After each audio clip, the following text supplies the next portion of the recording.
અંકલેશ્વર જીઆઈડીસીમાં બેલ કંપનીની રોડ પર ટેન્કર પલટી મારી જવા પામ્યું હતું.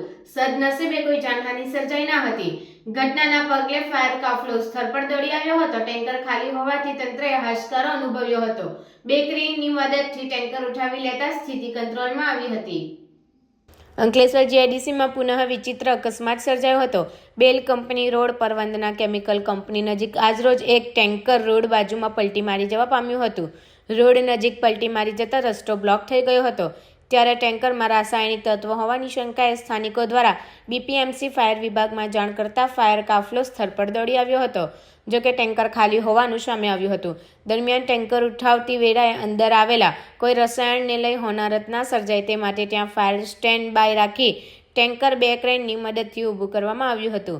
સમગ્ર ઘટનામાં કોઈ જાનહાનિ ન સર્જાતા તંત્રએ હાશકારો અનુભવ્યો હતો. ઘટના અંગે જીપીસીબીમાં પણ જાણ કરવામાં આવતા મોનિટરિંગ ટીમ સ્થળ પર દોડી આવી હતી અને તકેદારી રૂપે સ્થળ પર રહી તપાસ કરી હતી. જોકે ટેન્કર ખાલી હોવાથી માત્ર નોંધ કરી ટીમ રવાના થઈ ગઈ હતી.